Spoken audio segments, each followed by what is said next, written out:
Alrighty, welcome back everyone. We just talked about the transfer portal update, give you guys an idea of where we sit now and where we could be sitting in a couple of days here, but let's talk about Deion Sanders and let's talk about his decision around Travis Hunter and Shedeur Sanders and possibly Shiloh Sanders. I haven't seen him mentioned in these articles, but I'm sure this applies to him if it applies to Shedeur, but there have been rumblings that Deion Sanders was going to quote unquote pull an Eli with Shedeur Sanders, and he was not going to any old team. He was going to be able to pick whatever team he wanted, and apparently Deion had some teams in mind. Now, initially he said he doesn't like the cold, which was a kind of a big time moniker to put over teams that you don't want to go to, but overall, I mean, Sanders has projected in the past that Shedeur and Travis Hunter would be top 4 picks in the draft, which is very, very possible. Both those guys are incredibly talented,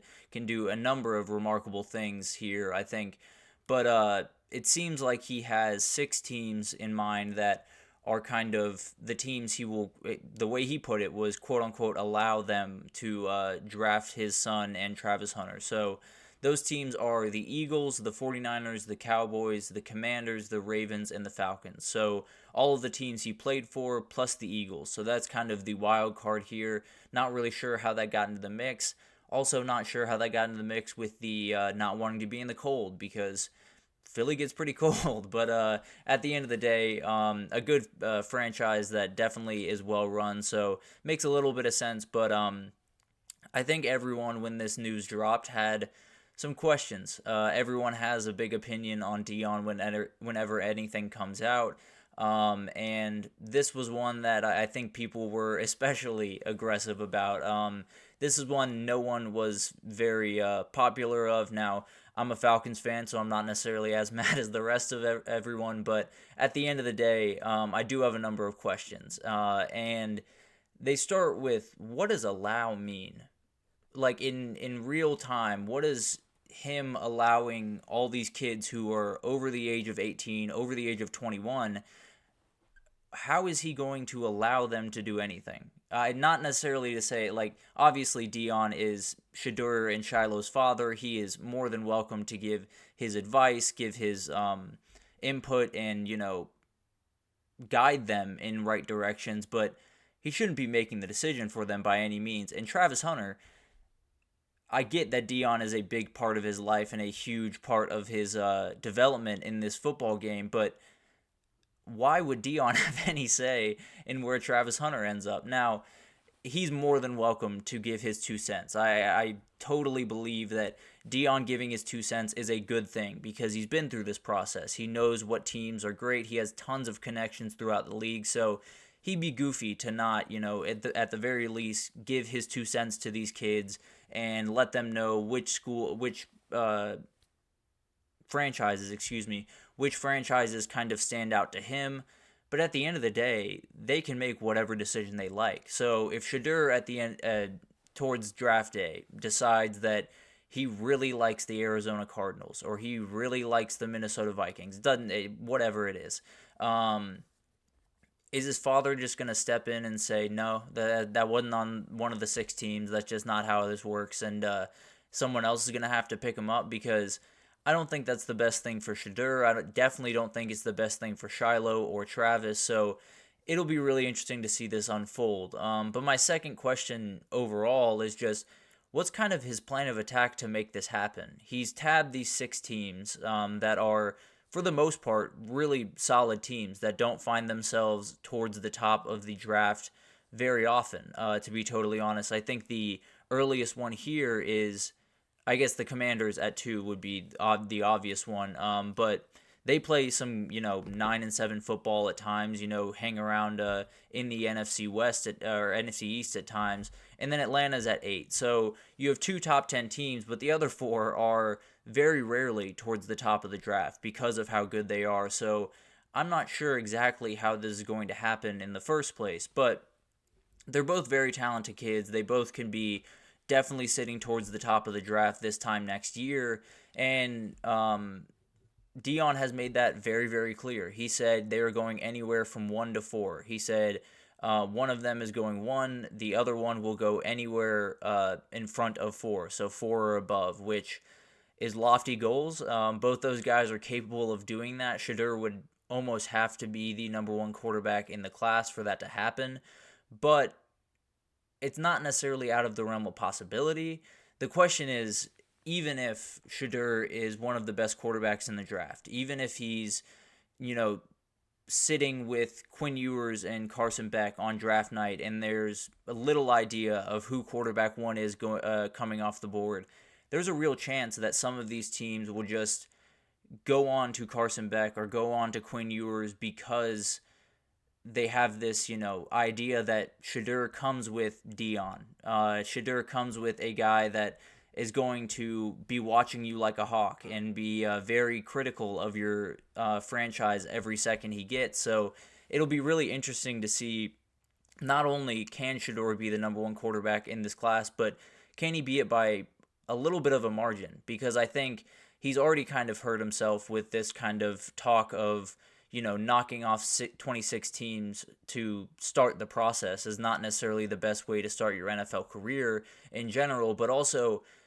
the gap has to be huge for these teams to overlook that. The gap has to be so substantial that they're like, that is definitely QB1. There is no question in my mind, and I'm willing to take on all of the stuff that comes with it, because let's be honest, there is a lot of stuff that comes with the Deion Sanders family, and it's not necessarily all bad. I don't think Deion is necessarily, a guy that's going after anyone, but at the end of the day, it comes with a lot of stuff that some people just don't want to deal with. And it'll be really interesting to see how that kind of develops and what teams are, how teams are kind of reacting to this and how they kind of deal with it. I think Travis Hunter and Shedeur Sanders have very, very long NFL careers ahead of them. They are both very talented kids that can do really anything they want in this football world, but them possibly being in a position to either just outright deny teams and not hear teams out throughout the draft process, or possibly demand a trade if one of these teams ends up drafting them, it's just not the right way to start your NFL career. And hopefully, I guess, it lines up to where one can get taken by the Cowboys and one can get taken by the Falcons and they can get on rolling, but you never know that that's going to happen. And especially, it's very likely that it doesn't happen, because it's very likely that other teams around the nation aren't necessarily as concerned about this rule that Deion has set as other people are. I think it's very possible that one of these teams just drafts Travis Hunter and says, if he wants to request a trade, he can, but we're going to get, first of all, a haul for him, hopefully, and he's going to start his career kind of as the guy that requests trades. It's never the guy that you want to be, especially when you're just walking into the league. So while I fully understand Deion is one of the most influential people in the entire sport, whether it's college football or the NFL,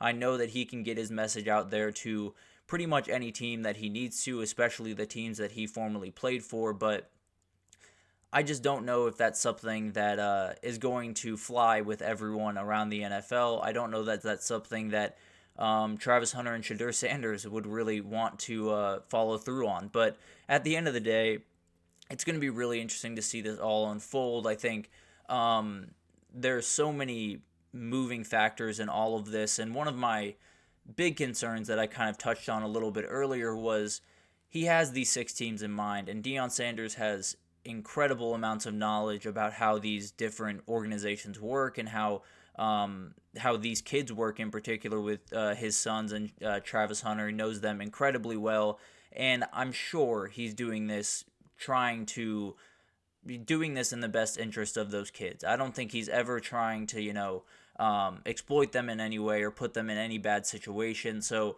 I don't think he's doing any of this to, gain power or do anything like that. But I do think there is an idea that he has 6 teams. Does Shedeur have the same 6 teams? Does Travis have the same 6 teams? Does Shiloh have the same 6 teams? And can Shiloh even have 6 teams to is he going to be afforded that luxury of being able to cross off 26 teams from the get-go. I don't think he will. So it'll be interesting to see this develop. I think it's very possible that as we go through this draft process, that list of teams kind of grows and grows, especially for Travis Hunter and Shiloh Sanders. I think you just have to hear the teams out. Crossing off 26 teams and saying, I'm not even willing to hear your pitch, is just not a good way to start your NFL career. You could be going to the wrong team that is not the right fit for you. You could be going to a team that feels comfortable but isn't the place that you'll thrive the most. So overall, I think this is mostly a crazy idea. While I fully believe that Deion is doing this, trying to put these kids in the best situation possible, I don't know if he fully knows what the best situation is until we get to draft time, until we get to hear all the pitches from these coaches and everything, and let those kids make their decisions. So while Deion has his sights set on those 6 teams, I would be very surprised if all 3 of those guys, or even these 2 guys, Shedeur and Travis Hunter, end up on one of those 6 teams. I bet at least 1 or 2 of these guys end up on different teams, and I'm sure Deion will be more than fine with it, because the draft process is really weird, and some of the franchises you think you'll love going in, you don't end up loving. Some you think you're going to hate, you end up loving. So I think it's more just about letting these kids hear out their options, because they're going to be very talented kids and a lot of people are going to be after him. Let them hear out their options, let him go through the process, and then give your 2 cents where it's due. But crossing off 26 teams to start the entire process, not necessarily the best message to send to the NFL. But at the end of the day, Deion does stuff differently, and hard to argue with him for that. But we're going to take our second break here, and when we come back, we're going to talk a little bit about Michigan. We have the first case that they have been under has been resolved, it seems, and there are some punishments that come with it. So I want to break down where Michigan sits and what kind of the next big-time case is going to look like right after this. So stick with us.